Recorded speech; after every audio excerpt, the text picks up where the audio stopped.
Do we have a new committee member? Yes, yeah, yeah. She wants to get on this committee. She wants some better roads down her way, so she wants to get on this committee. So. She wants money for the train station. That's right. We're way ahead of her. The New Haven train station. You guys got my back on that one. Thank you. Good morning, everybody. And it's January 19th. This is the Senate Transportation Committee, and we're going to get started this morning.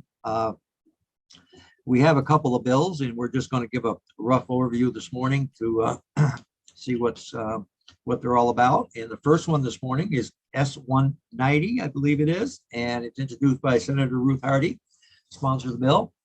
And I thought we'd have an overview by the sponsor to see what it's all about, and then the committee can discuss it. So right ahead, Senator Hardy, it's all yours. Thank you, Senator Mazza, and thank you to the committee for having me here this morning.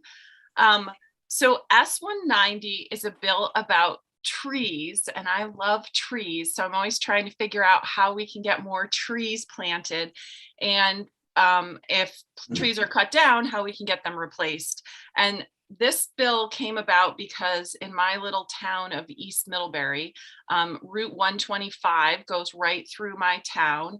It's a state highway, and VTrans had to cut down a few trees along Route 125 right in the residential center of East Middlebury. It's a tiny little town, like 350 people, but we do have a residential center.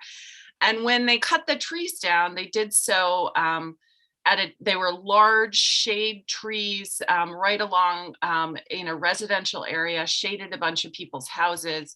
It was not exactly clear why they cut them down. And once they did, the town wanted to replant trees and has to jump through a whole bunch of hoops in order to replant them. And the town is financially responsible for replanting them.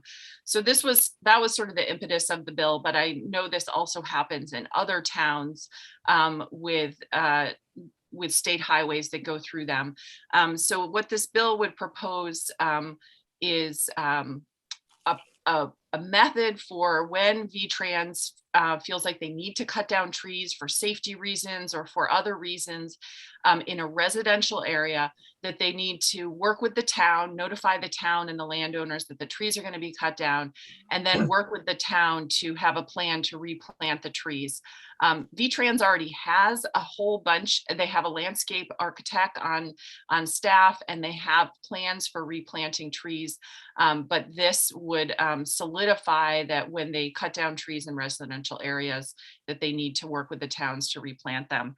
It also would say that if they're doing planning in a residential area, that regardless of whether they're using complete streets, they need to have a plan for landscaping and tree planting. A lot of this, and I encourage you to talk to the drafting attorney, Anthea Dexter Cooper, because she really integrated it with a lot of the rules that are already part of the VTrans rules for planning and landscaping and trees. So that's a general overview. I think Anthea can really walk you through more of the details of what the bill does and how it works statutorily and integrates with the rules. And also Senator Perchlik is a co-lead sponsor and is very familiar with the bill as well. So that's basically the overview and the impetus for the bill. And I thank you for taking it up, and happy to answer any questions. Senator Perchlik, you have any comments? Because I understand you're on the bill. Yeah, thank you, Chair. Yeah, I think it's important just to kind of raise the awareness of the importance of trees. Definitely AOT has a concern about trees that grow close to roads, and there's problems with as trees get older and die and fall into the road, and it's clearly a problem that AOT is dealing with.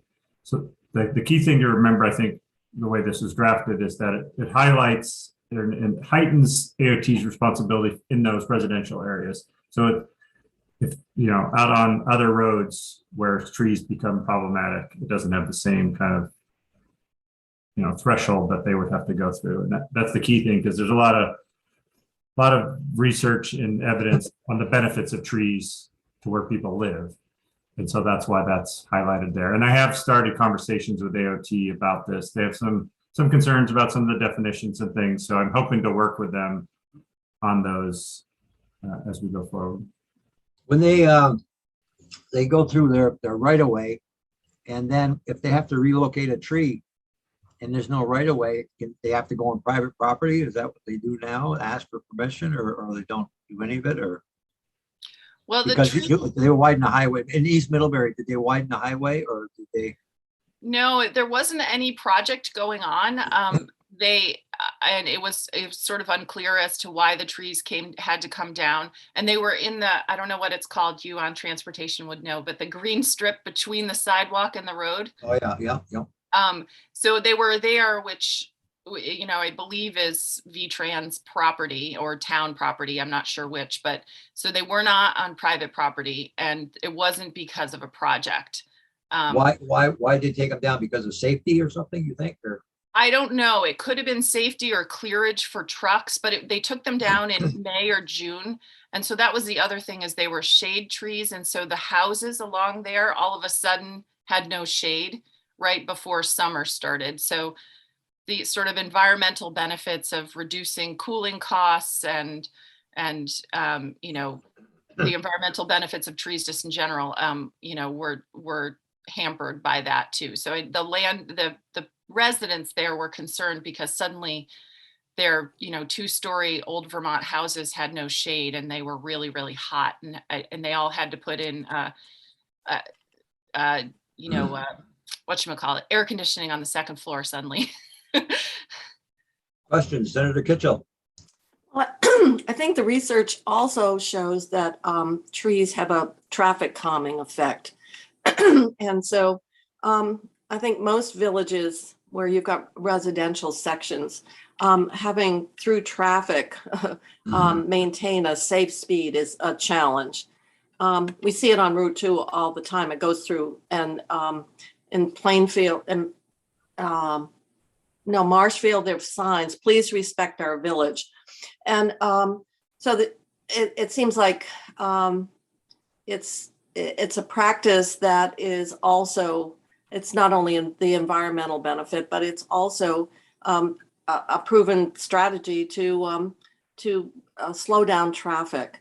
And the only problem is in Danville, they replanted trees, and the only ones that survived are those darn Japanese lilacs. So we've got gazillions of those, but the elms and the maples and the, you know, oaks, and that's the other problem, is planting them is just the beginning. You have to care for them, particularly for a year or two, to keep them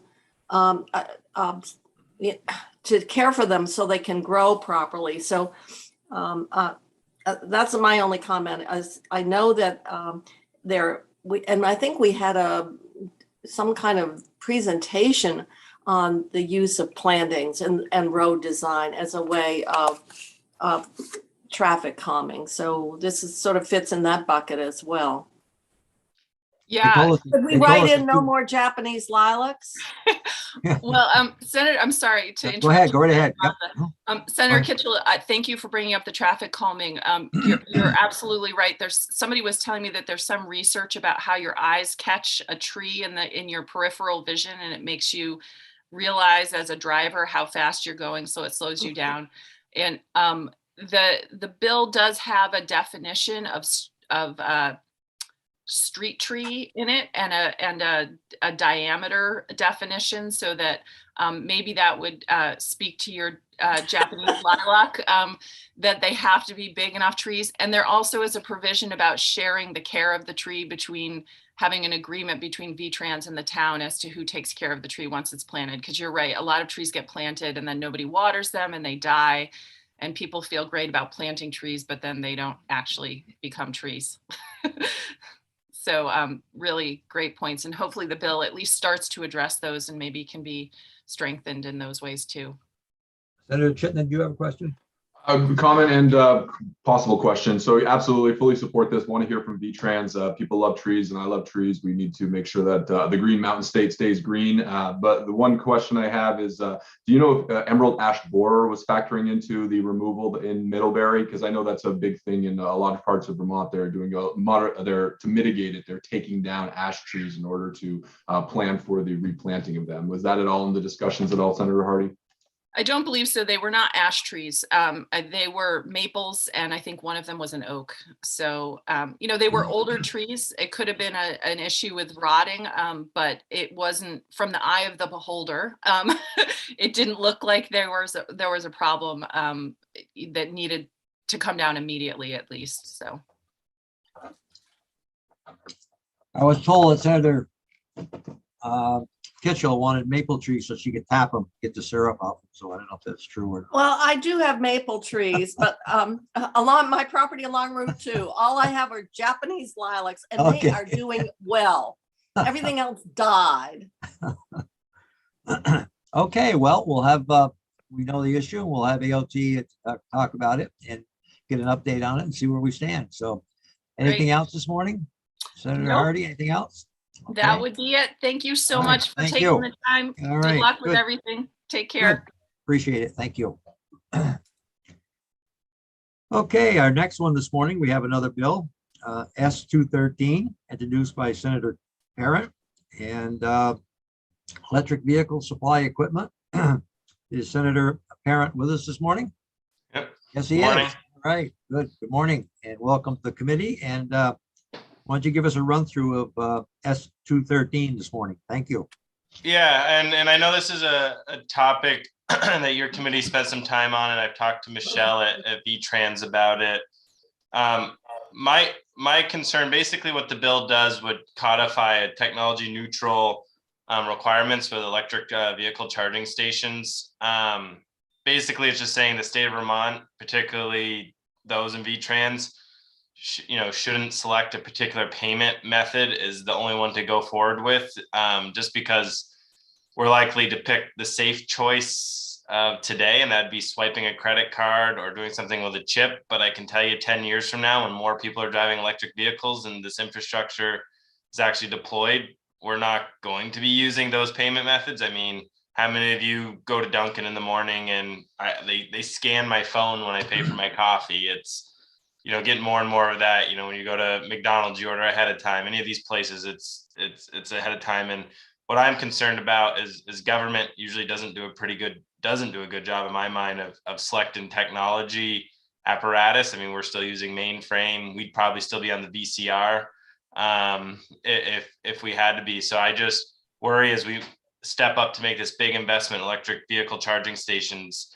that we're going to select a particular method of payment with our charging stations and not be open to what the market's bringing to us. And I think that'll put us behind. 20 years from now, we'll be replaced, 10 years from now, we might be replacing everything because we chose the wrong payment methods that fit the market. So all 213 looks to do in my mind is make sure we're not, we're trying to be technology neutral. We're trying to get the electric charging stations built, and we're trying to allow for the cutting edge technology that we don't even know about to take root and be there when the time comes that most of us are driving electric vehicles. Can I borrow your phone for a couple hours? Or Yeah, sure. Yeah, you can actually do it on your phone. I'll give you my sign in.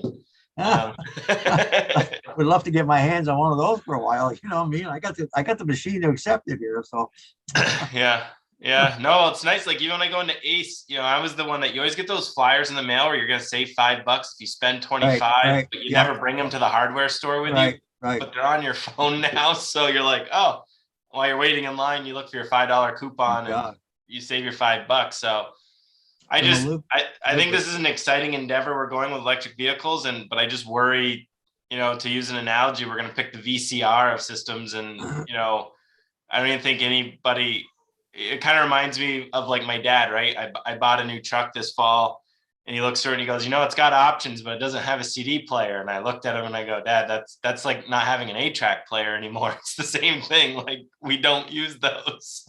What do you mean it changed? Yeah. So, Don't blow my mind, Christ. I mean, come on. so I just think that's, the way we got to look at this is, and I know VTrans cares. I know they want to do it right, but I just think, this is, and I don't expect necessarily the bill to go anywhere on its own, but I think to keep this conversation going and to push VTrans to be open-minded about where things are going. And I know they talk about, they're looking out for low-income Vermonters, and they don't think they're going to have access to these technologies. I mean, most people have a cell phone. I would be shocked even, or whatever the method is, whether it's a chip. I mean, they're going to there's a new way out too. That's not even a chip for your credit card. So the cards themselves that people get sent are physically changing, and security changes all the time. So I just don't think we should get ourselves locked into one technology stream, or else, we'll be talking about 40-year-old mainframes and things like that we currently are talking about in state government. Questions? Yes, Senator Chittenden. So Senator Parent, this has come up a few times, and a couple of points that I'm not sure if you already have heard, maybe you could counter them, but the restrictions that have been explored so far have just been for public grant money. So there's no limitations that I'm under the impression of that the state would mandate on all charging stations to require that technology, but ones that are getting Vermont dollars have to accommodate the spectrum of people that you say most people have a cell phone, but there are going to be people with electric cars that they lost their phone, the phone was stolen, the battery died, or maybe they're for international, or they're new to the country and they don't have a phone yet, and they just live a lifestyle where they don't have a phone. So to be able to accommodate a bank card which has pre-cash storage for publicly funded charging stations. Do you have the other comment I wanted to make when we brought this up last session is Michelle Boomhauer from AOT stated that we are conforming to a standard that is recommended by other states, a consortium. I believe California also has the standards that we are conforming to, which do require the swipe now. And that doesn't mean it's going to perpetually require the swipe, but where we are in this transition point requiring the swipe, and then who knows 5 or 10 years from now. But do you have any counterpoints to those arguments for the standards that live in place? So my understanding is California is the only state with these standards, and I know they're a big one, but the local ones regionally in New England have more of a neutral piece. And my counter to all of it is we don't know where technology is going. I mean, I don't anticipate a mass transition to electric vehicles, especially among low-income Vermonters, for another decade. I mean, it's just going to take time. I mean, look at used cars now. No one can afford a car with 100,000 miles on it, let alone a new one. And we don't know what the technology is going, Senator Chittenden. There might be technology within the vehicle itself when you pull in and it's hooked up somehow once you plug it in that can pay, right through your bank account with the car and read it there. And so if we're not allowing public dollars to be invested into systems that can do this, and my worry is not just what we're going to put in for the next few years, but 10 years from now, we're only going to give public money to this antiquated system, because I don't remember the last time I've actually swiped a card. Do you? I mean, I've inserted it. It's spread a chip. And I don't pay with cash. I'm a millennial. We were just joking about this. I don't pay with checks. I don't, it's all card or Venmo. And I know not all people have cell phones. But I think, I think the market will bear where people's payment methods are going, and the market will read it much quicker than we will, and to not allow public dollars to go in those investments, because it's not just you, it's working with, you might only be funding part of something, and there might be private dollars coming in, but they may want to push it. So I think the more of these we get out, and not say that they can only, this would have been 20 years ago, this debate would have been, they only accept American Express, or they only expect Visa, accept Visa.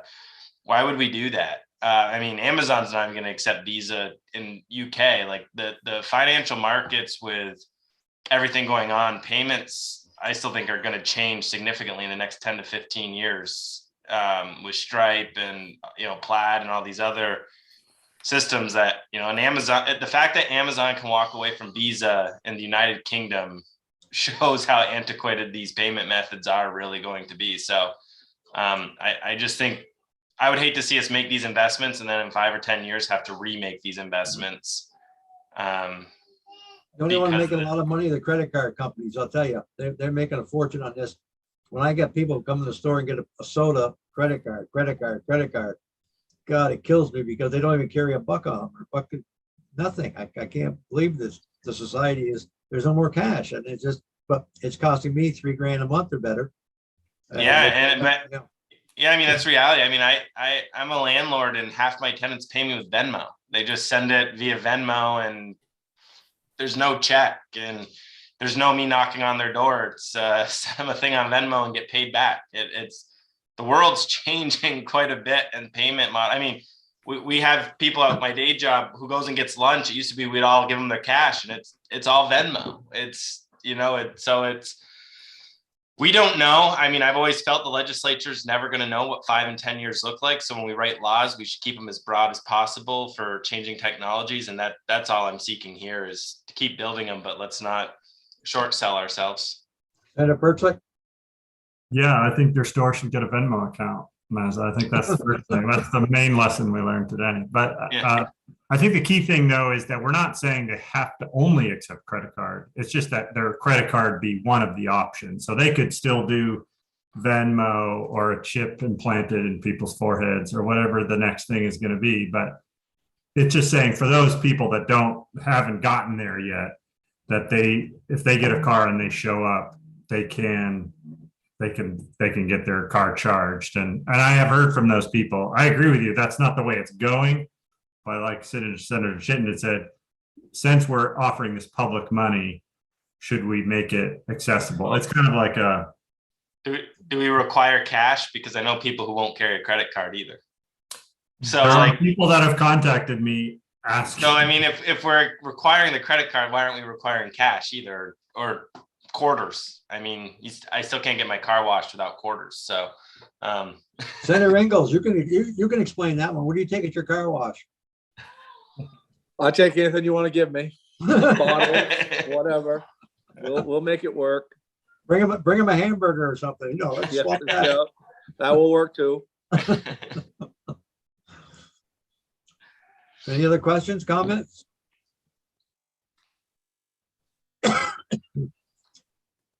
Okay, I guess thank you for your time. Well, that's all right. No, that's good. We'll follow through and see what other information the committee wants. And it's something to discuss. Everything is moving so fast, and like you say, in 10 years from now, it's a whole new world.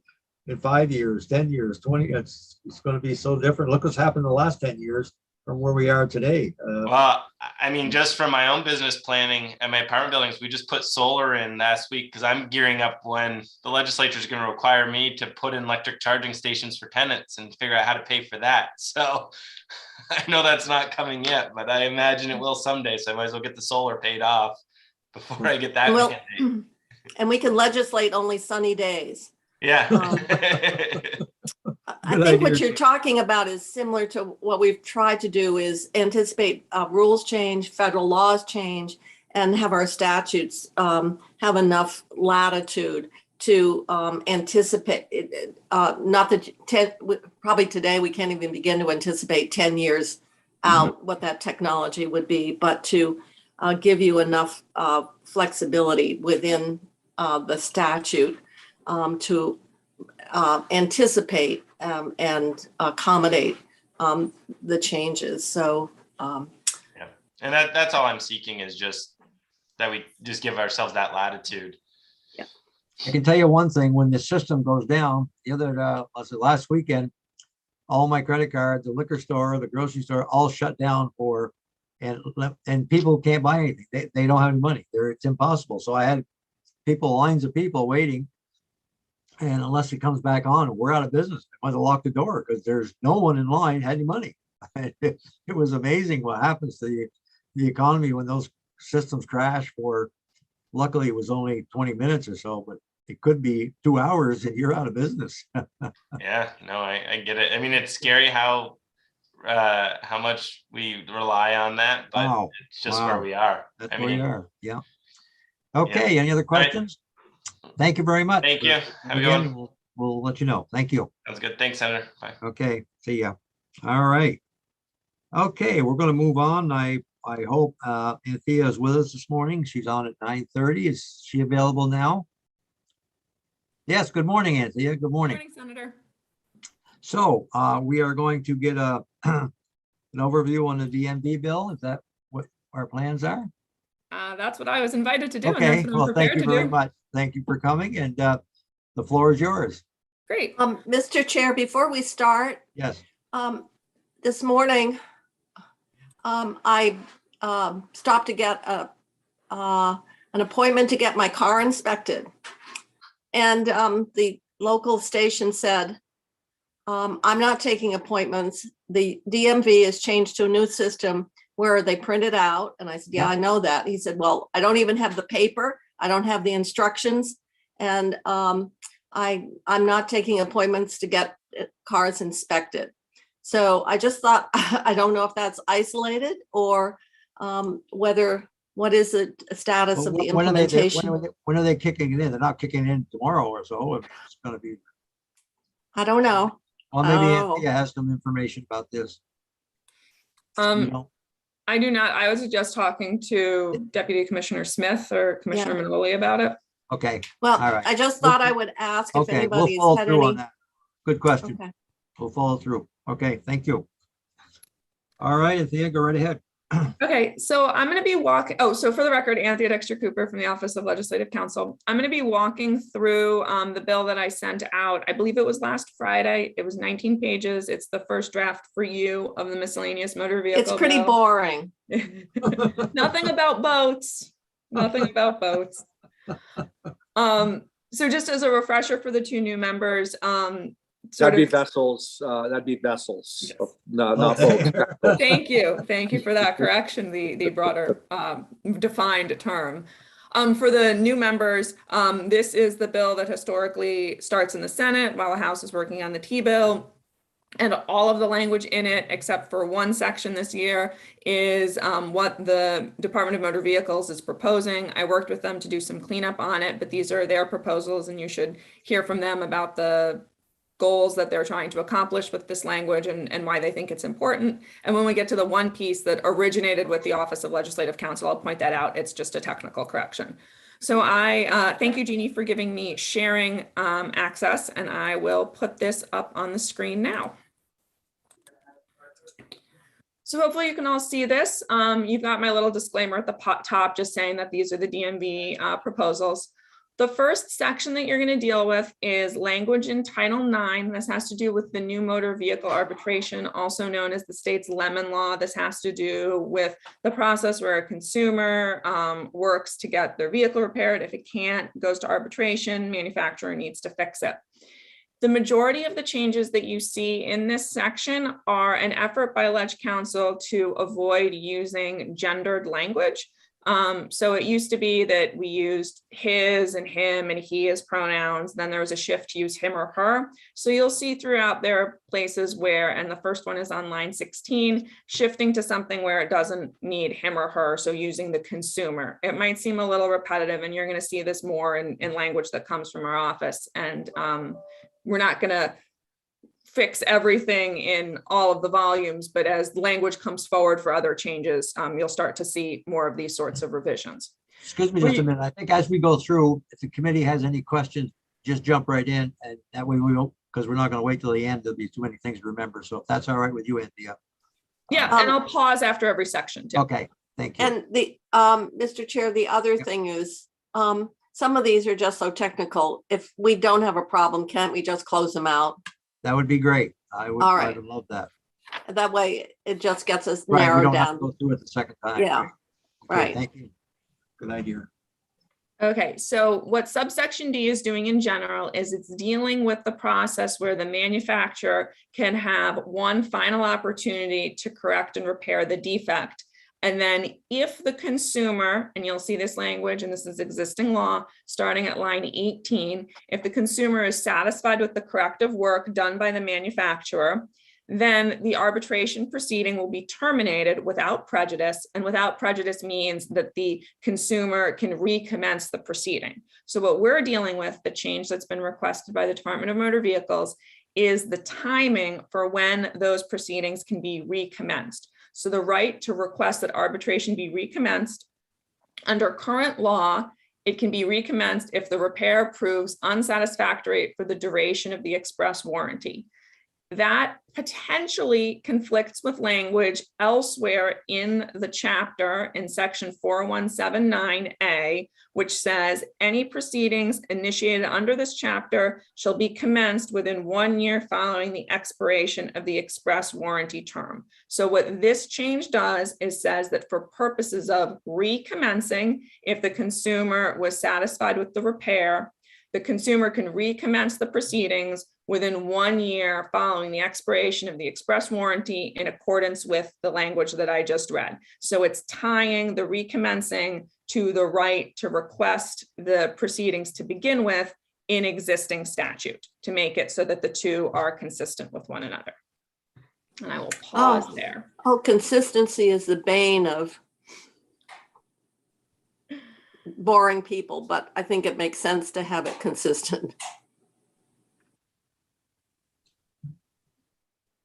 Okay, So are we closing that out?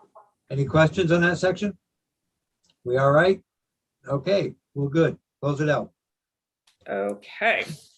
You next are moving on to a lot of language having to do with abstinence and the total abstinence program. Specific to the consumption of alcohol and drugs. Thank you. So with that introduction point, the type of abstinence that we are dealing with, the majority of the language that you see up on the page, you are just getting changes from person to individual, which you'll remember from last year. Person can also mean a corporation. A person is not driving a vehicle. A person is not abstaining from the consumption of alcohol. So switching to individual, where you are getting the changes that the Department of Motor Vehicles is requesting is on the bottom of page 5. So in the reader assistance heading on line 10, it's changing it from just saying abstinence to the name of the program, which is the total abstinence program. And then the first thing that's being done is it's defining what drug is, and then it's defining what total abstinence means. So for purposes of Title 23 in 23 VSA Section 4, there are a whole bunch of definitions that apply to all of Title 23. There are also then definitions in 23 VSA Section 1200, which applies to your drunken driving subchapter. And one of those definitions is drug. And I'm going to put up a little side by side so you can see the difference between this proposed definition of drug and that definition of drug.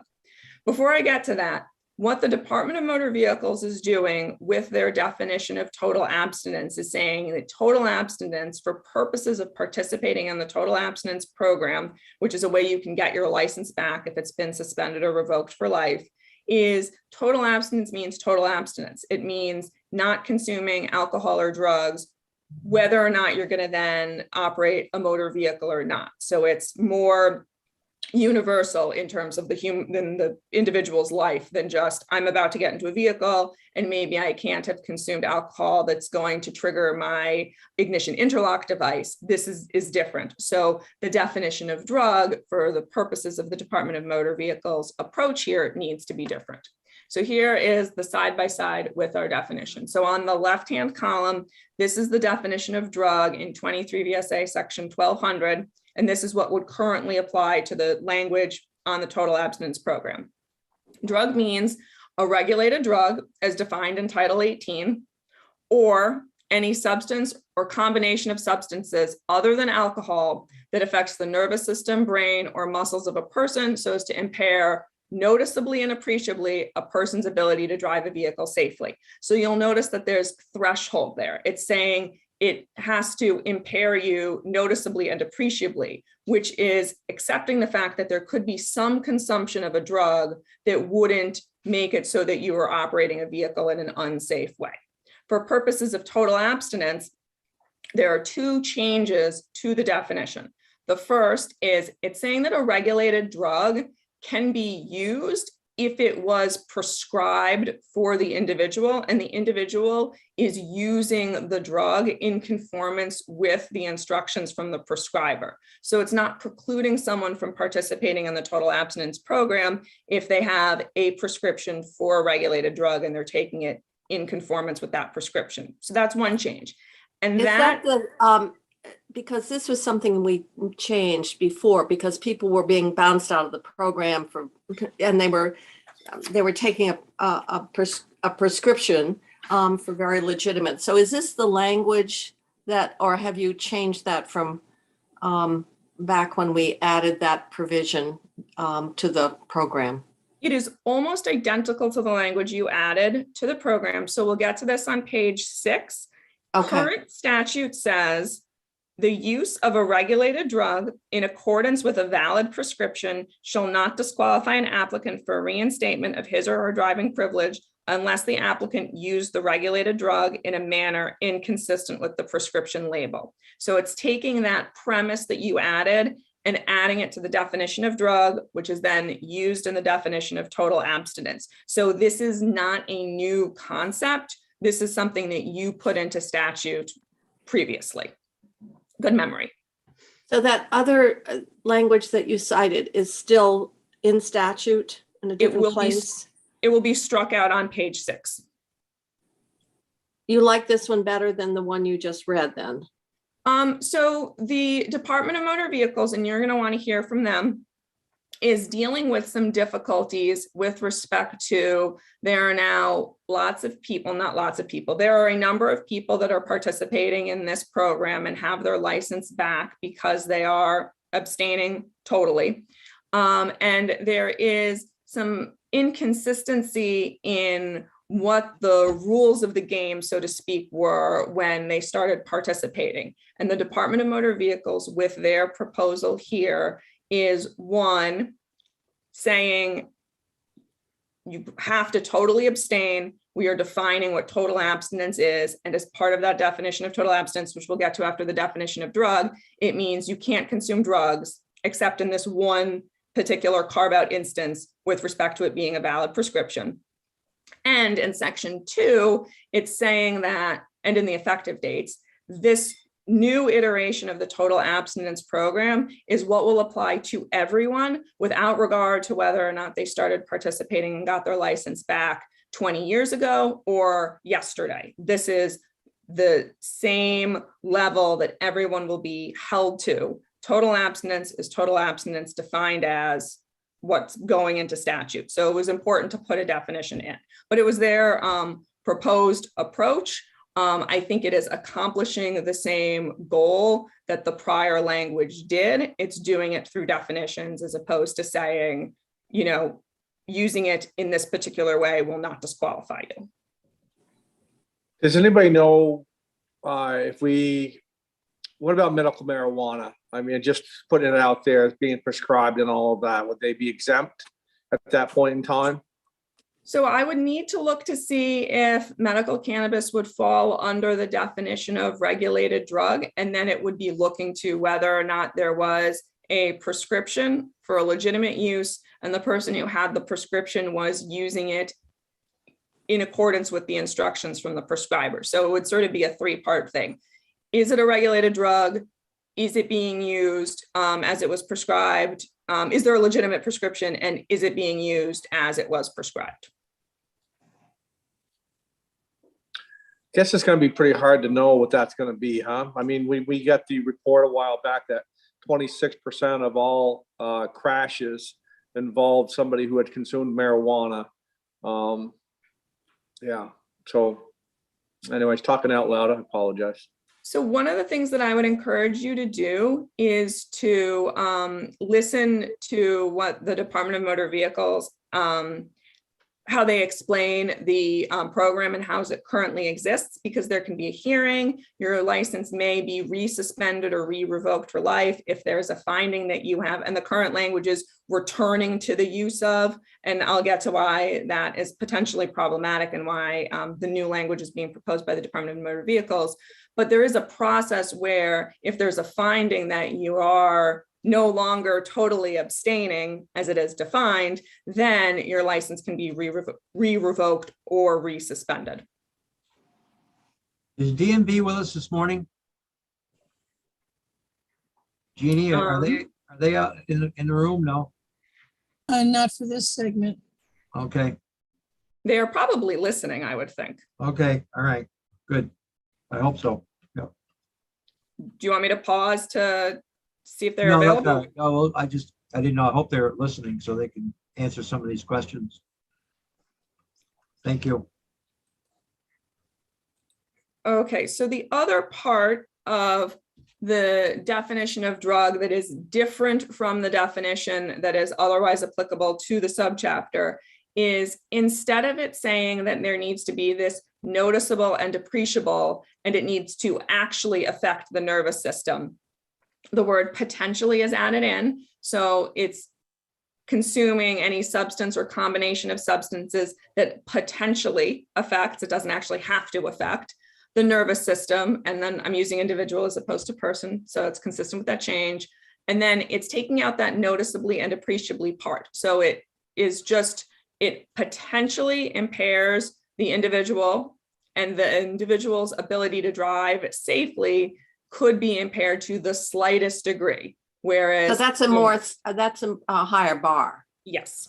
So it's saying that while there is this carve out for these drugs that are used as a prescriber has prescribed them, there is less wiggle room in terms of you can't consume a drug at all if it potentially could impair you. Not you can't consume it so long as it's not impairing you, which is the definition of drug that is applicable more for the purposes of driving under the influence.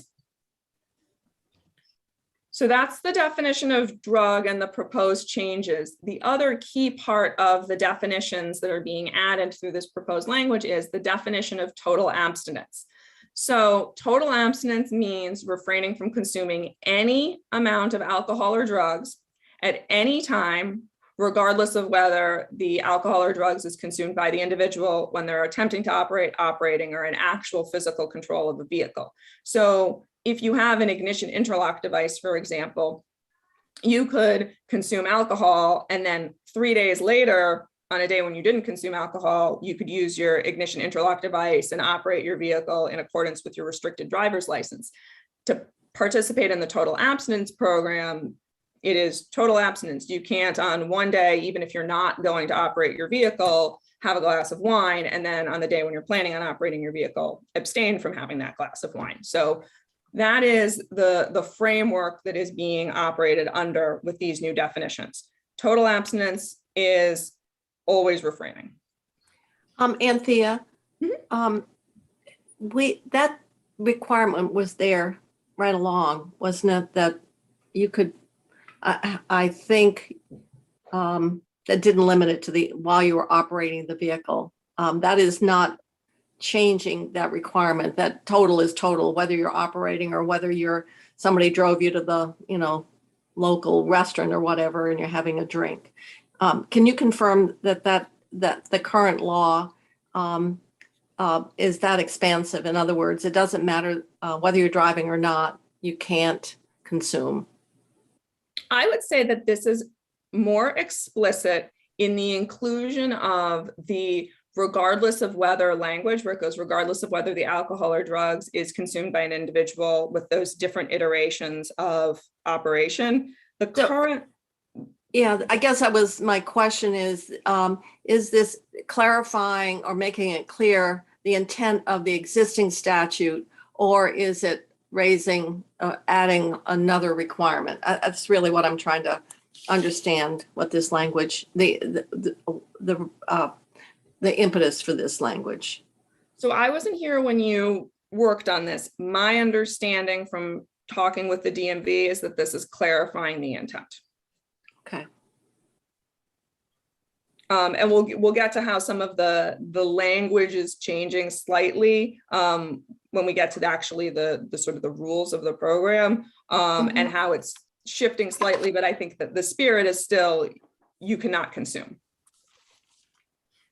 Chair Mazza. Yes, go right ahead. Yep. So this makes a lot of sense, Cynthia, and I wonder, this has to do with a program, a reinstatement program. I wonder if you're the lawyer, but if this language might make greater clarity that it means refraining since the beginning of the program, because otherwise I could see people with substance abuse can sometimes fall off the wagons, restart again. By interpreting this language without a beginning point, it seems like it means they have to have been abstaining forever and always, even if it was 2 days ago. Does that make any sense what I'm saying? It does completely. So in order to be able to start participating in the total abstinence program, and we'll get to this language on page 7, is the commissioner or a medical review board convened by the commissioner needs to be satisfied by a preponderance of the evidence that, and this is current law, that the applicant has abstained for the required number of years, which is 3 years under the current iteration of the law. So this would then be maintain total abstinence for 3 years using this new defined term immediately preceding the application. They have had to successfully completed a therapy program as required under the section. They need to have operated under a valid ignition interlock restricted driver's license or under an ignition interlock certificate for at least 3 years following the suspension or revocation, unless it's not possible that they can participate with an IID for a medical reason or because it was not alcohol related. And then they need to provide a written acknowledgement that they cannot drink any alcohol and that their license may be resuspended or re-revoked if they do cease to totally abstain. So it's based on when you start participating in the program, and the look back for how long you need to have abstained is based on the entry date. Thank you. And you'll see that language on page 7, but it makes sense because it's, what does total abstinence mean in a vacuum? You need to know how total abstinence is applicable to the program and the way that you're having your privilege to operate be allowed. So continuing with the language, we've gotten our definitions out of the way. So remember what drug means. It's both broader and narrower than the otherwise applicable definition of drug and what it means to totally abstain. So what the next section does is there's a little bit of cleanup with switching from person to individual, but the key change, and some of this language that you're about to see is what Senator Kitchell asked about, is it's saying that in order to be able to get your license reinstated, the individual needs to satisfy the requirements as set forth in subdivision 3 of subsection B, and that's language that I just read to Senator Chittenden. And then what you see struck out on lines 8 to 12, it's saying that the person needs to have completed 3 years of total abstinence. We're moving that language somewhere else, but it's still applicable. It's still a 3-year period. And then the language that is now not necessary because it's been absorbed into that definition of drug, saying that it can be used for a valid prescription reason. And the existing carve out saying that the use of a regulated drug is allowed if it's consistent with the prescription. So you see a lot that's being struck out on lines 8 to 12, but it's added in those 2 places that we just went through. In your next subdivision, you've got some cleanup, but you've got the DMV requesting the inclusion of the word total before abstinence on line 13 to be consistent with this definition of total abstinence. And I think probably to make clear that it was always total abstinence. That was the legislative intent. In your next section, and this is what I just read to Senator Chittenden, so we're jumping around a little bit, but this is where you're getting what the requirements are to get into the program, what the commissioner or the medical board needs to find. We're getting the total abstinence for 3 years requirement, that it's immediately preceding, the use of the ignition interlock device. The written acknowledgement changes slightly. So under current law, the applicant for the program needs to have that written acknowledgement that he or she cannot drink any amount of alcohol at all and cannot consume non-prescription regulated drugs under any circumstances. So to Senator Kitchell's question about are we clarifying or are we expanding, the language in current law says you cannot drink any amount of alcohol at all. And is that the same as the longer definition of at any time without regard to whether or not you're attempting to operate or actually operating or in actual physical control of the vehicle. I would say it's adding more of a definition to what any means in existing law. This says you cannot consume any amount of alcohol at any time. Instead of that language as the written acknowledgement, the new language would require that the written acknowledgement from the applicant is that the applicant must maintain total abstinence at all times while participating in the total abstinence program. And then it would look to that definition of total abstinence that you added in the beginning. Now we're getting to the part that's not changing. The applicant is putting in this written acknowledgement that the applicant's license or privilege to operate shall be reinstated immediately, subject to the condition that the applicant's suspension will be put back in effect if any further investigation reveals. And this is something that you definitely need to hear from the DMV about, because it's in response to, my understanding, is some litigation that they've been involved with. Current law says that the license can be revoked or resuspended if there is a return to the consumption of alcohol or drugs. And the part of that language that they are particularly concerned about is the use of the word return. So let's pretend that my license had been suspended due to my operation under the influence of alcohol. And I have totally abstained from alcohol, but I have now started using, to Senator Ingles' original example, I've started using cannabis in a way that is impairing my ability to drive. I have not necessarily returned to the consumption of drugs, because what I had my license suspended or revoked for was the consumption of alcohol. And that is language that the Department of Motor Vehicles would like to shift away from because of litigation that they've been involved in. And you definitely want to hear from them about that and the cases they've been involved in around the interpretation of that language. So instead, Jeannie, did you get anybody from DMV on listening this morning? I've sent an email to Michelle asking if that you want to know if somebody's listening. And Yeah, I haven't- or you know, Wanda Manoli or Mike Smith. Okay, I'll send them an Yeah, email. please, I do that. Thank you. Okay. I think I'm sorry. Michelle is very much in the budget over in House Transportation. Yeah, do Wanda or Mike Smith. Yeah, because it's DMV, so. Yes. So Thank instead you. of using that return to consumption language, it would be failure to maintain total abstinence. Again, going back to that definition of total abstinence, which is popping up again and again. And then for purposes of what conditions the commissioner may impose for participation in the total abstinence program, any additional conditions need to be related to advancing the public interest in public safety. So that's a new qualifier on what those conditioners can be. And then What does that mean in practice? in practice, Yeah. To advance the public interest in public safety. How seems like that's, I don't know, that's a very broad statement. Is that sort of, you know it when you see it argument? That's discretion on the part of the department, I guess, to make that determination. Any So- additional conditions? It just seems like that's kind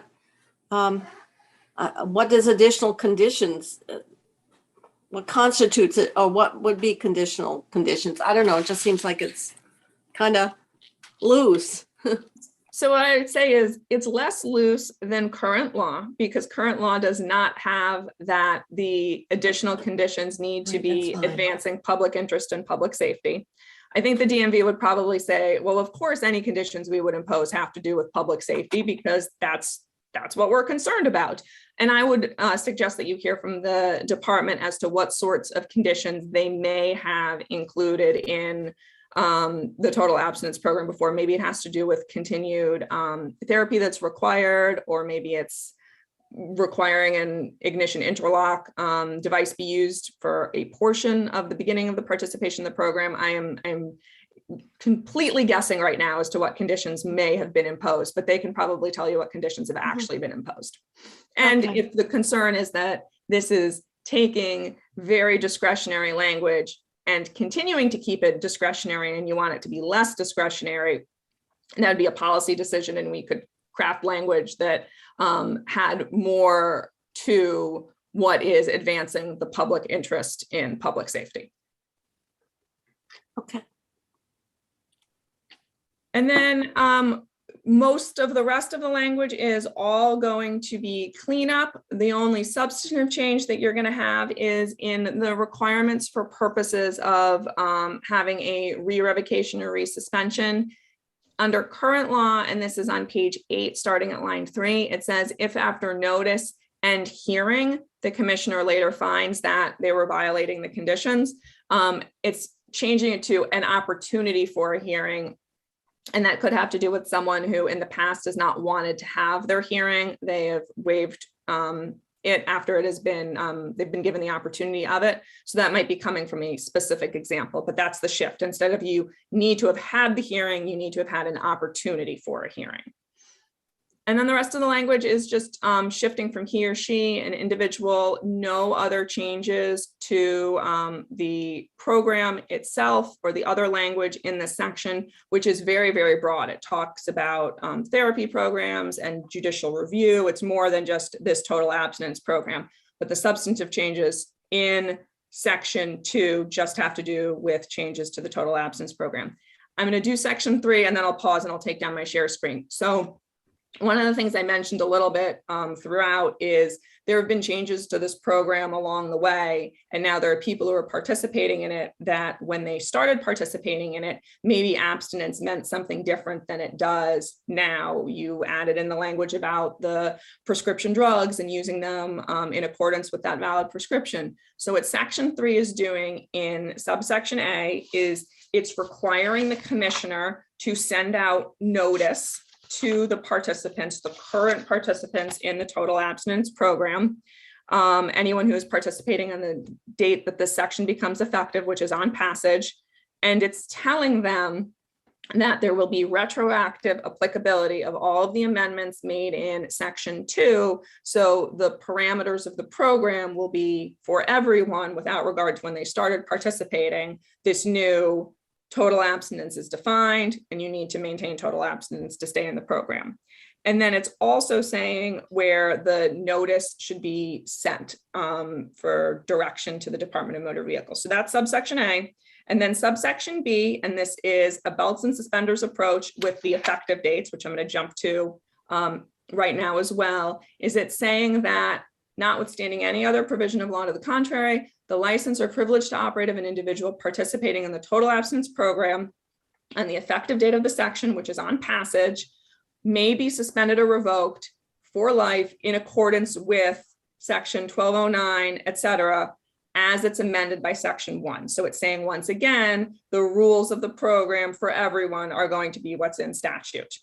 And then our final way that we're saying this applies to everyone who's participating in it is in your effective dates. Effective date section 8B says section 2 total abstinence program shall take effect on passage, and notwithstanding 1 VSA section 214, which says that things are prospective, shall apply retroactively to all individuals participating in or in the process of applying to participate in the total abstinence program as of the effective date of the section, which will be passage. So it's saying in a number of different ways that even if you're in the program at present, the rules of how your license may be suspended going forward are the same without regard to when you started participating.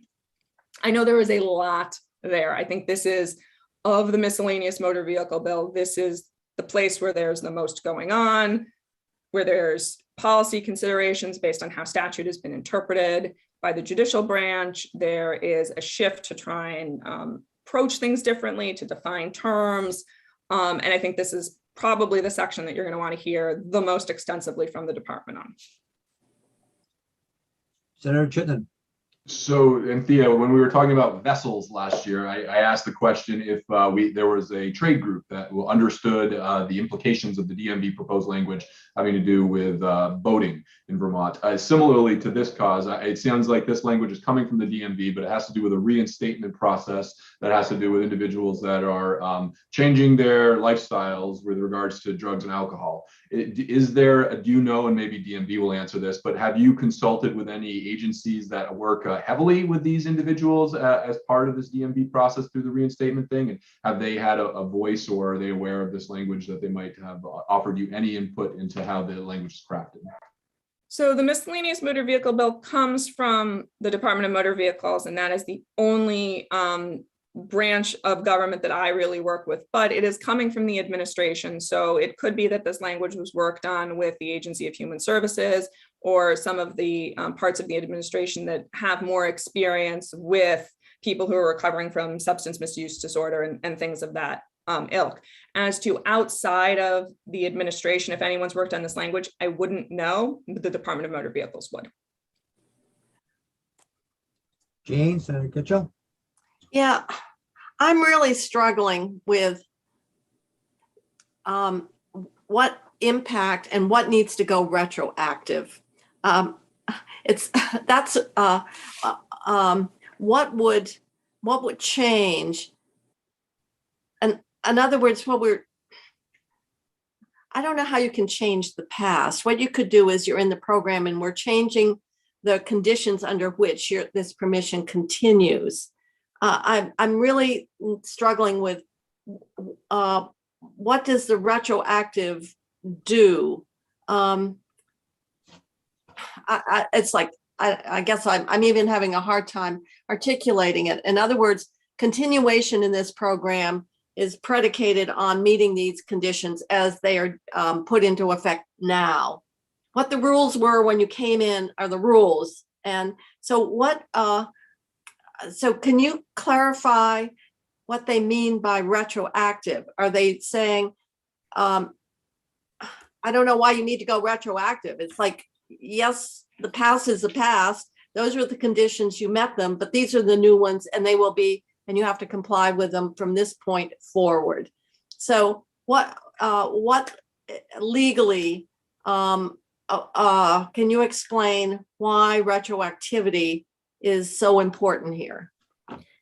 So again, I'm going to answer your question, but I'm also going to suggest that you specifically talk to the Department of Motor Vehicles about this, because I have seen a flow chart that they have, which sort of looks at if your license was reinstated after this date, but before this date, this is the analysis. And then this is the analysis if it's between other dates. And then this is the analysis going forward.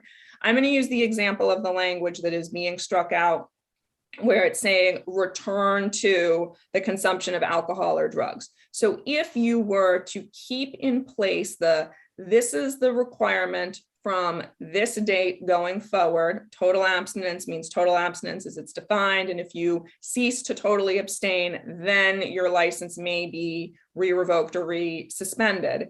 That individual would have a different standard that would need to be shown or met than the individual who was participating in the program previously before that language became effective. And some of this from a very nitty-gritty statutory interpretation perspective has to do with, are you clarifying the law or is it a change in the law? And I think for some of this, it's clarifying. And then that if someone was challenging it, they'd say, well, now we know what the General Assembly meant. They provided more of an explanation as to the intent and how it was supposed to be interpreted. But if it's a change in the law, then you've got that before after analysis that would need to happen, because the law would be applicable if you're not having this retroactive applicability, you're going to have participants in the program that are being treated differently. And that's a policy decision that you would need to grapple with and make.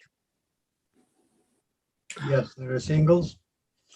And I'm struggling with some of that, but also people put themselves in position to where they are part of the program, the abstinence program, but then they get a prescription and then they're still under some influence.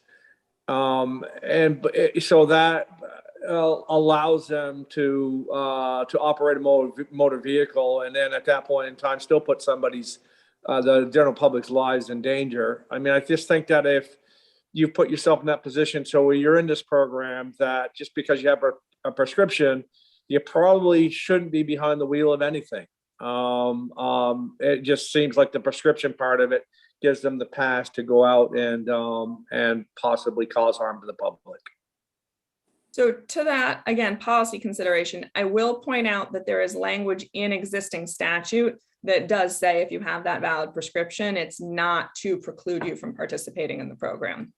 And it sounds like from what Senator Kitchell said earlier, that that was a decision that this committee has dealt with previously. Yes, we did.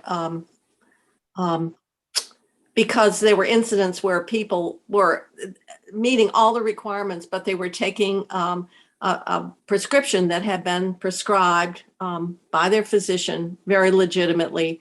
And they were getting bounced out of the program. And we had testimony, I think, from 2 or 3 people who talked about their experiences. So it was done in response to the fact that we don't want people at medical risk or health risk in order to participate. I'm still struggling, though, with, for example, return to. So somebody's going to argue, well, I'm not returning to drugs because I didn't, that wasn't the basis for my disqualification. How can you make a condition retroactive to say, oops, that wasn't clear, so we're going to clarify it? And I don't know, aren't there certain limitations on retroactivity in terms of actions or, sometimes things that might be illegal today that weren't? I'm struggling with that. Yeah, I think that is a piece of this that is complicated. One of the things to remember here is, is it a right to drive or a privilege? I know, I understand it's a privilege. I guess what I'm struggling with is making rules apply that didn't exist, and why you need to do the retroactivity, because I guess that, you can argue, well, our return was that we weren't clear on that. And so if there's litigation in place, wouldn't that move forward under current statute? And then can we say, oh, we're going to change the statute, make it clear and make it retroactive? It just, whether you want to or not, that's a choice to make, but you have a lot of power with respect to the branch of government that writes the laws. Okay.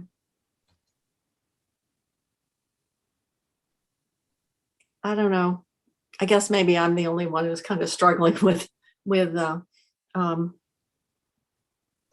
oops, we didn't make it clear, so now we're going to make it clear and make it, I don't know. It just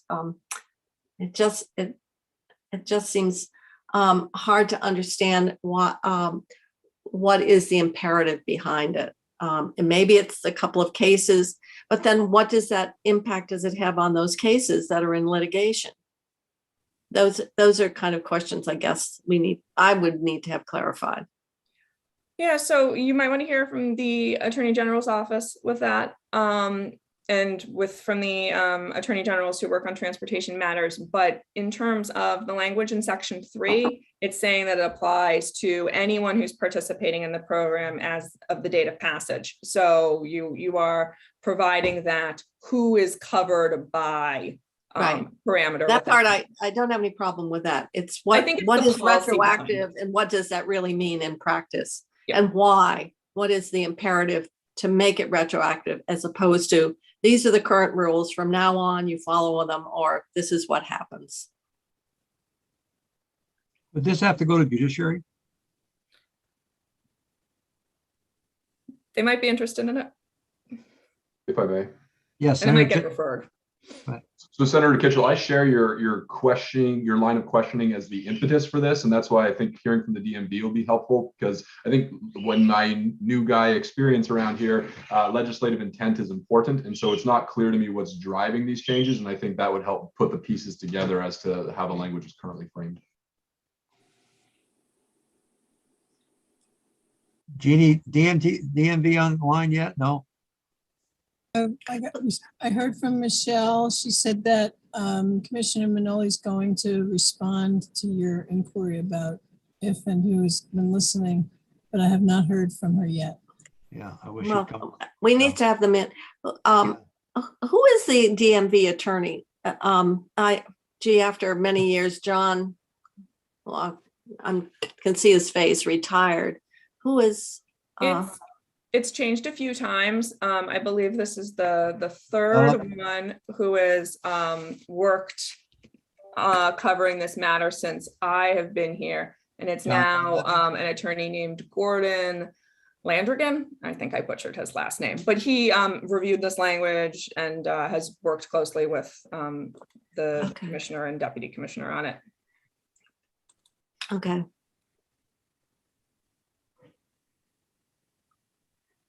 Would the committee want to take a break right now and wait for DMV to come on, or want to continue? Is there much more to the bill, Anthea? I would say you've got some discrete sections. One thing that has to do with overweight permits for vehicles that are hauling milk.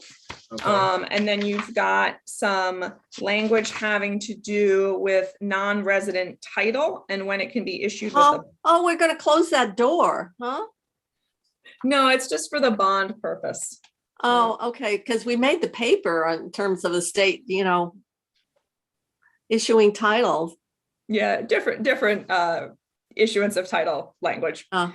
And then there is just a teeny bit with the purchase and use tax for calculating how much you owe the tax on, if it's a trade-in or if it's a purchase sale within 3 months. The one small technical correction that Ledge Council found.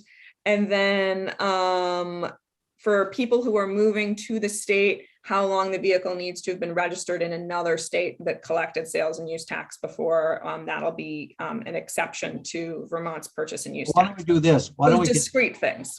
Why don't we continue on, and if DMV comes on board, Jeannie, tell us, and we can ask some questions, okay? Okay, Senator, so you want them to join now? You don't want to, Yeah. you're not just asking if they've been No, listening? no, I'd like to have them join if I could possibly. We got to get this thing out. Next week is a deadline or something, and if we can get They some. said the end of the month, is that committee Yeah. bills are supposed to be out. Yeah, it's the 31st, which is a Monday. So you're looking at the Friday of next week, Next week, yeah. unless So you get a variance. if it's possible, otherwise, Anthea, why don't we continue on, and when they come on board, let us know, Jeannie, and we can go back to what we're talking about, okay? They're all coming in after the break anyway, Well, that's gonna be. What time is the break? 10:45. I believe the only person you have from the DMV coming in would be Commissioner Minoli, Yeah, because I think it's budget. and that's talking about the budget overview, so it's a different subject altogether. Okay, I'll see if I can get them to join. All right, thank you. Okay, Anthea, why don't we continue on then? Okay, so we are talking about overweight permits in a way that I have not been with you to talk about before. I know you've had issues with overweight permits and you did the study. This is specifically dealing with the fee that is owed and what happens for milk hauling vehicles. So under current law, and I included this just so you can see what the prohibition is. No vehicle may exceed a gross weight in excess of 80,000 pounds unless the operator or owner of the vehicle has complied with the provisions of section 1400 or except as otherwise provided in this section. So in section 1392, after subdivision 3, there are 3 subdivisions that are at play here. There is one subdivision that applies to trucks that are carrying milk products. And then there are 2 subdivisions that have to do with special annual permits. One is 5-axle vehicles carrying up to 90,000 pounds, and one is 6-axle vehicles carrying up to 99,000 pounds. So for purposes of the change to the subdivision that has to do with the 5-axle vehicles getting a special permit to carry up to 90,000 pounds, there is a reduction in the fee from $415 to $382, and that's on line 14. That $382 number might seem random, but you'll see where it comes from when we get to the next section. So this is 5-axle vehicles carrying up to 90,000 pounds. All there is a change in the fee. Section. Can you go back? Can you just go back, please? We're lowering the fee. It says 80,000 and you're saying 90,000. The So maximum, what- it's 90,000 down on the last line, Yep. 20. Yep. So it's saying it's registered at 80,000 pounds, but it can be carrying a load at 90,000 pounds. And you're going to want to talk to the DMV about the technicalities behind that. The only vehicles that can be registered at 90,000 pounds are the milk hauling vehicles. So even for purposes of the other subdivision where the 6-axle vehicles can carry up to 99,000 pounds, those vehicles will still just be registered at 80,000 pounds, unless they're the milk trucks. I know milk trucks have been exempt. Yeah, I know that. Yep. So that's subdivision 16. That's where we've got this exemption. So under the current law, I'm going to skip to the numbers first. Under the current law, there is this annual permit that says that you can carry at 90,000 pounds if the vehicle has been registered at 90,000 pounds, or you can carry at 90,000 pounds if it's been registered at 80,000 pounds.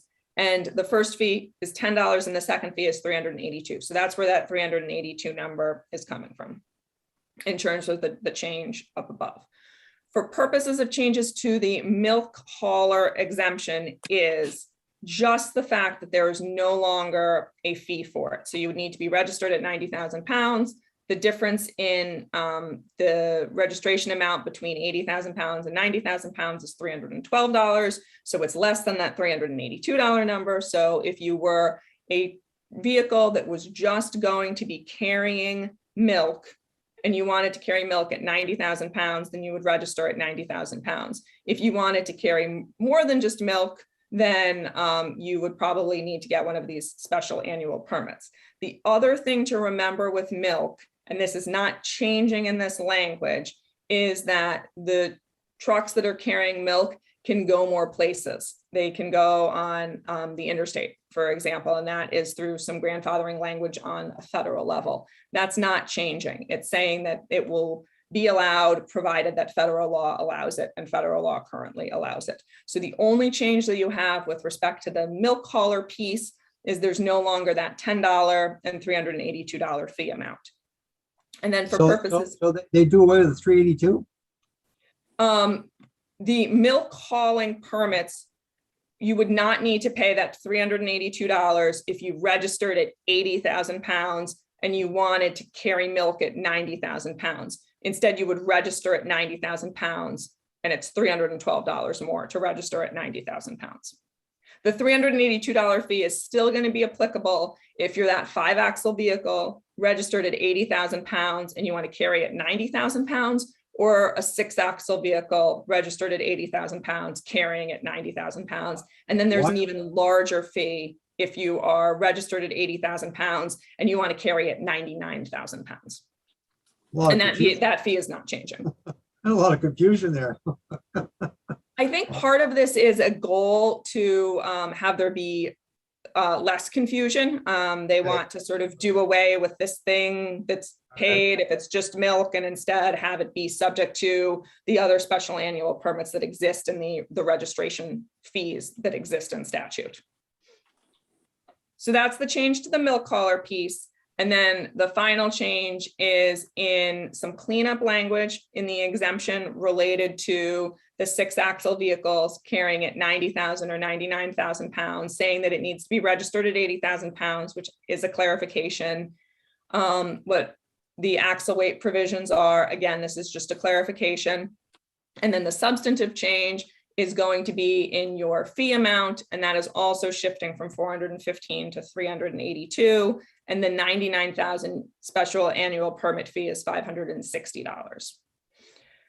So you've got 3 things going on. You've got a change in fee for vehicles that are registered at 80,000 pounds, carrying at 90,000 pounds, 5 axles, a change in fee if you're 6 axles, registered at 80,000 pounds, carrying at 90,000 pounds.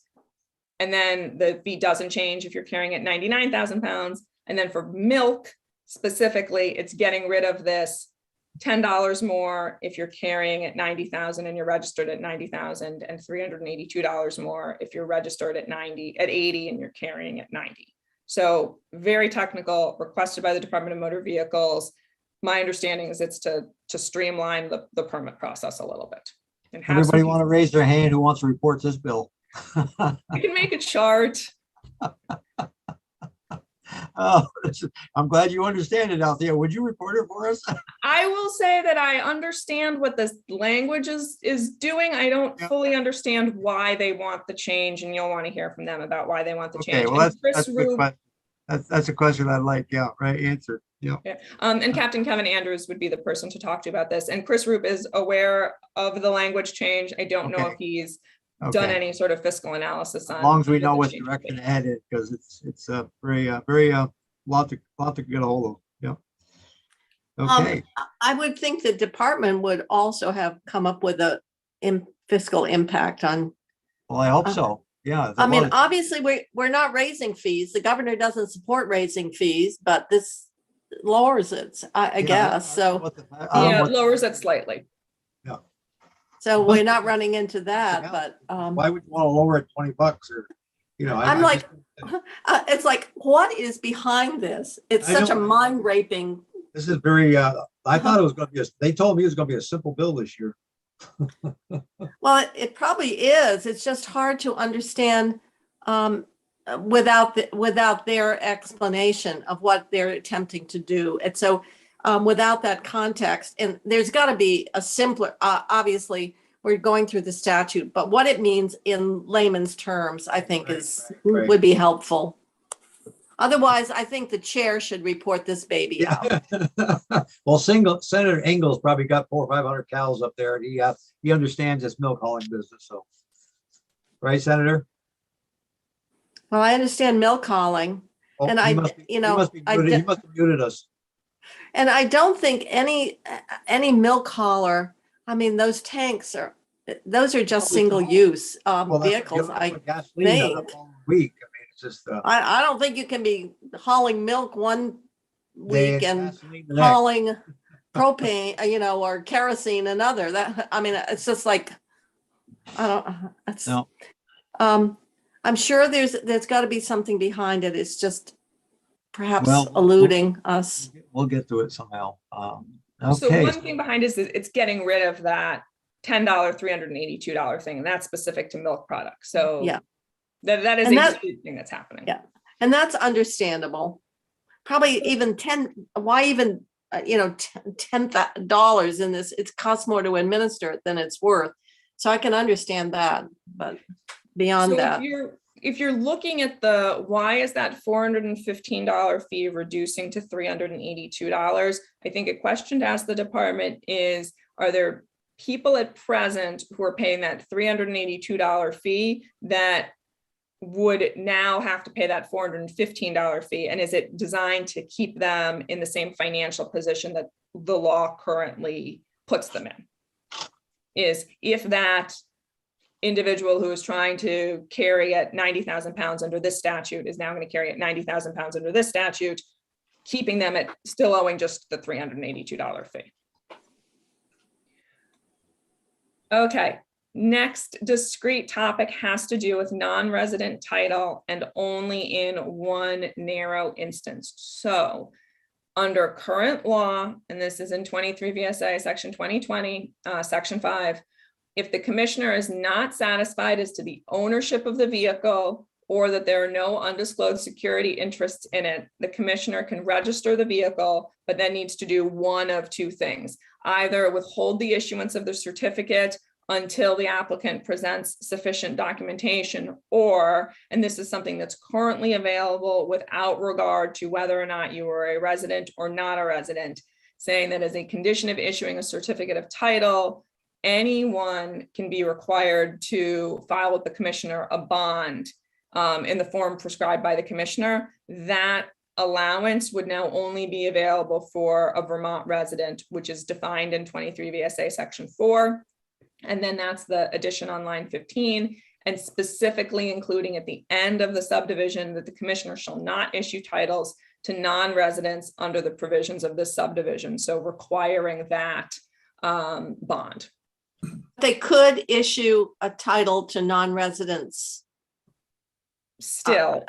still under a different section. Exactly. This is only when the commissioner is not satisfied as to the ownership of the vehicle or that there are undisclosed security interests in it. So it is a narrow instance where non-residents would not be able to get the certificate.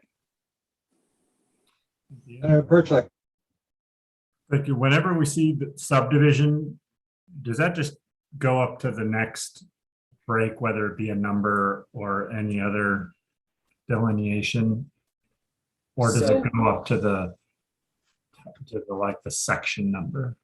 So for purposes of this language at the end, the commissioner shall not issue titles to non-residents under the provisions of this subdivision. It is just subdivision 2.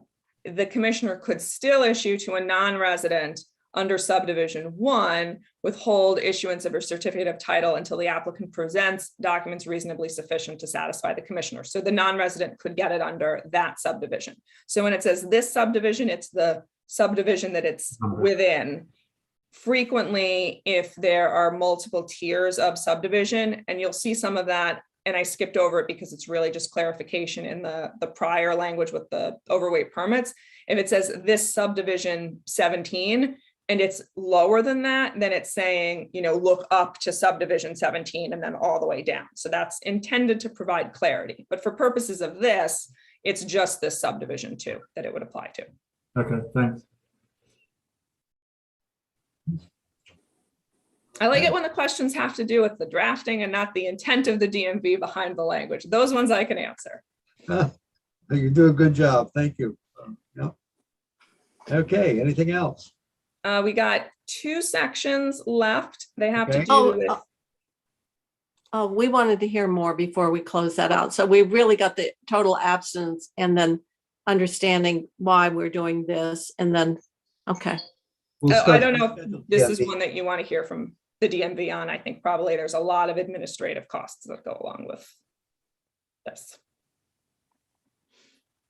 Okay, Okay, so now we're into the purchase and use tax. So this is in the definition section, and it's the definition of taxable cost. And for purposes of the taxable cost that the purchase and use tax applies to, there are a number of exclusions. The first exclusion in subdivision A, this has to do with trade-ins. And the second subdivision, subdivision B, has to do with if you are selling and then buying a vehicle within that 3-month period, unless it's extended for members of the U.S. Armed Forces. So the change that's happening in both of them is there's a little bit of cleanup language, getting rid of the gendered language, but after every instance of registered, it's adding or titled or titling. So you'll see it on line 4, line 5, and line 9. And this is because Vermont is a purchase and use tax, and the DMV says that the triggering of when you would be subject to the purchase and use tax would be at the point of registration or titling. So it should have both in there. So that is the substantive change that's happening to cover all of the instances where the seller had paid the purchase and use tax on the vehicle already. Do you need an or an and? The way you just described it, it seemed to you have to have it registered and titled. I think This this isn't comes into effect because you could have a vehicle that is registered to one person but titled to another person. So like if it's titled to a parent, it's registered to a kid, I think that could be where this comes into effect. I think a lot of times there's probably overlap. It's registered and titled to the same person. And I would ask the department on the logistics of some of this, and these might be directed to Deputy Commissioner Smith or the new Director of Operations, Nancy Prescott. You can register a vehicle you don't own. I will look into that. I mean, isn't title ownership? Title is ownership, but then you're registering it as the. Well, And it could I be don't know. registered to multiple people, but titled to. I will look into this. You also have Commissioner Manoli here. She might be able to just answer that okay. right off the cuff. So I'm going to finish really quickly, and then because there's just 2 small pieces left. Oh, I'm not sharing my screen. And then you can hear from the DMV in this. What you have is the repeal of language in subdivision F. Again, this is something that is being excluded from the taxable cost, is the language for leases that were in effect on June 30th of 1995. Ledge Council flagged this when we were going through the reprint of Title 32, discussed with the Department of Motor Vehicles. There wouldn't be any leases that were in effect in 1995. They would have ended in the last 27 years. So this language is no longer necessary. That's why it would be repealed here. But this looks back to changes that were made in 1995 with respect to how the purchase and use tax applied to leases of vehicles. It's not changing that. It's just taking out language that's no longer necessary because there aren't leases that are still in effect, that were in effect on June 30th of 1995. And then the final piece that you have with the purchase and use tax is currently there is an exception that says you do not need to pay the purchase and use tax if the motor vehicle has been registered to the applicant for a period of at least 3 years in a jurisdiction that collects sales and use tax or something like that. That would then eliminate the 3-year period. It just needs to be registered to the applicant for an amount of time. And this is having to do with people who are moving to the state with a vehicle that's registered in another state. What it is not going to do is if you bought your vehicle in New Hampshire, registered in New Hampshire, and then moved to Vermont, because it needs to be a jurisdiction that has sales or use tax on motor vehicles for this to apply. So it's not creating a loophole where you can register your vehicle in a state that doesn't have purchase and use tax and then register it in Vermont to avoid paying it. It's just saying you don't have to have had the vehicle registered in that jurisdiction for a 3-year period. It's shortening it to any amount of time. And you can hear from the department as to the motivation behind that change. Your effective dates are really simple, except for that retroactive one. The new motor vehicle arbitration takes effect on passage. The total abstinence takes effect on passage with the retroactive, and everything else takes effect on July 1 of 2022. So that is the miscellaneous motor vehicle bill. And I think you're going to have lots of questions for the DMV on the whys behind the language. Well, thank you very much. It's a very good overview. And Wanda, are you with us this morning? Good morning, Senator Mazza. So myself and my big package here. It's a big package, yes. But I can see why you were hiding this morning. You didn't join us. Yeah. We weren't invited. My apologies. Jeannie and I have just worked out to make sure that Mike or I are always available for any testimony on the miscellaneous bill and DMV related. Well, So we got about 10 minutes before we have a little break, but I know we'll have to spend more time on it, but why don't we hit us with a few of these questions to get started? So we were not in listening to some of the committees. I was in House while we were doing the budget overview with House Transportation. So again, apologize. Would you like to summarize the questions? Is there an area that you'd like to start? Well, why don't we do a few of them? Like I said, we've got about 10 minutes or so, 10, 15 minutes. So where would you like to start? Jane, I think you're chomping at the bit there. Well, I don't want to do total abstinence. I think that gets a little more complicated in 10 minutes. But if you could explain the change in fees and a milk hauler provision, what is the rationale behind that? We're struggling to keep it all straight, but can you explain why you are proposing this? What is the reasoning behind it? We think that the fees actually, the $10 is probably just crazy administratively, so it would be better to just have a single fee. But we're just trying to understand why you're proposing this change. So thank you for the question. I'm going to actually step out of my seat and let Deputy Commissioner Smith take the seat. But I can tell the committee, working with the agricultural industry, we actually have a process that does not make sense. And we are looking just for a flat fee for them. And we're really looking at efficiency for that side of the business. But I'm going to go over to the side because Oh, Mike- Wanda, then you may have answered it.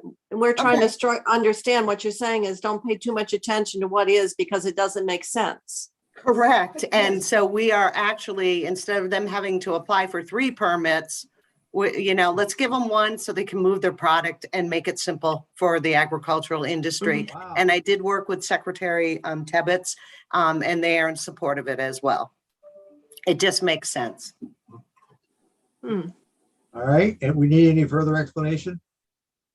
No, but Okay. the language to achieve it was pretty torturous for us. And Yes. and so it's hard to argue with what you're talking about. And 3 permits down to 1, getting rid of that administrative $10 issue. And everybody likes it better than what you currently have, which makes no sense. Why don't the committee give Wanda and Mike some of the thoughts that we have, and they can come back to us at a later time with the answers? Would that be the best way to do it? And that's great, respecting your time, but Senator Kitchell, and when you look at the language, just to modify it to get to that single, you saw how convoluted it is. So clean up. We're really attempting making it more friendly for the businesses and making the language easy to understand and to administer the program. Okay. I don't have any more questions about that section, but if you want to keep it open, fine. No? Everybody happy with closing it? Close it. Okay. Mhm. All right, okay. What's our next item? I think our only other questions were on the abstinence program, which probably take more time to explain it all. Yeah, as long as they're aware of what we're asking, then when we have them back, they can, why don't we give them some of the heads up? They can make notes of it and get back to us with answers. Well, I was articulating a concern about the provision to make provisions retroactive and understanding the rationale or justification for that, as opposed to you're in the program, you've been in for a period of time, and we're changing the conditions. And so these are the conditions from this day forward that you have to meet, as opposed to we're going to impose conditions that didn't exist when you were entered into the program and make them retroactive. And it just seemed to raise a lot of questions around how to say we're going to make you accountable to meet standards that we didn't tell you about at the time you came into the program. So the question is, effective from this date forward and informing people these are the conditions. So the retroactivity was I was personally struggling with why it was needed, the extent to which is that it just didn't feel right to say to somebody, we're going to make you accountable for something you didn't know about because we just we're just implementing it, or we weren't clear on what the conditions really were. So that was one area we needed. I was asking for more information. And I'll let other members speak. And I will say to the committee, that question really is the heart of why we are proposing clarity in the language, which I can go over with the committee. I do think, a little bit more time with the committee specific to responding to that question and talking about the total abstinence program is, in the best interest for all. We can do that, yeah. Okay, was there any other concerns that we had going? We'll go through it again anyway, but I just want to, some of the major ones, that was one of them. Anything else we can think of at this point? Senator Chinden. Okay. Chinden has a comment. Oh, can't see him. Okay, Senator Chittenden, go ahead. Wanda, the other thing that I raised that I probably raised the next time we take this up is similar to our last DMV miscellaneous bill, when we were talking about vessels and sailing, I wanted to know if trade groups or individuals outside of DMV and the agency can consider the language. So on this reinstatement language regarding drug use and so on, I'm curious, I'll be interested to hear if the Agency of Human Health Services or any other agencies that work closely with a lot of these individuals that are trying to get their driver's license back were consulted, and if they waited on the language as well. So that was the comment I made earlier. And I can tell you that we did not reach out. And I just started. I want to start just giving you the information, so I'm holding myself. And I will leave the committee with this. And again, respecting your time, we manage the program today based on abstinence from all substance. And this is where I think we're going to have to get into the history of how the language has been modified over years. But the program today is total abstinence from all substance. To Senator Kitchell's question and her observation, we don't manage the program based on the year that you entered into it. What I will share with you is the Department of Motor Vehicle has recently been challenged by individuals, and the courts are saying to DMV, to the commissioner, you cannot go back to where you came from, to sort of quote them. So we're managing the program under current statute, and then we have all of these conflicting statutes. So I'm asking the committee to take up for consideration creating one program that means the same, because it's very difficult to manage, and that's what we'll be talking about. So to your question, Senator Chinden, we did not reach out because our process is in accordance with the current law for all. That's not and what we're asking for is from the legislature, to continue supporting this program that you put in place. Please give us one statute that we can manage and maintain. And we can go over the differences with what has recently occurred in the courts when we come in. We'll probably need about an hour, I think, to go through everything. Okay. Yes, Senator Ingles. And probably for a future discussion, more than anything, is I raised earlier, is that just bothered that 26% of the crashes that we have show marijuana use, and whereabouts we're going to address that somewhere in this bill or future bills. So DMV has not proposed any language to address that. Are you asking how we're going to address that in the total abstinence program, or as separate? Well, yeah, certainly looking in the total abstinence program as we look to, I'm sure there's medical marijuana prescriptions going on, and when we see a rise in those numbers and total accidents, I think it needs to be addressed in every program that we have. Okay, Anthea. And then Commissioner Manoli, one other thing that I was asked that I was not able to answer is on the bottom of page 7, with the addition of to advance the public interest in public safety with respect to any additional conditions that you may impose, just what sort of conditions those might be, and if currently they are not public interest in public safety, and if that language should be changed. So that was the other item that I had that I was asked about, that I said, I'm not the right person for that question. It seemed discretionary and very broad. Understand. Okay, all right. That'll give you, and we'll have Jeannie reschedule you when you're prepared, and let us know, because we'd like to move this next week, the latest, naturally.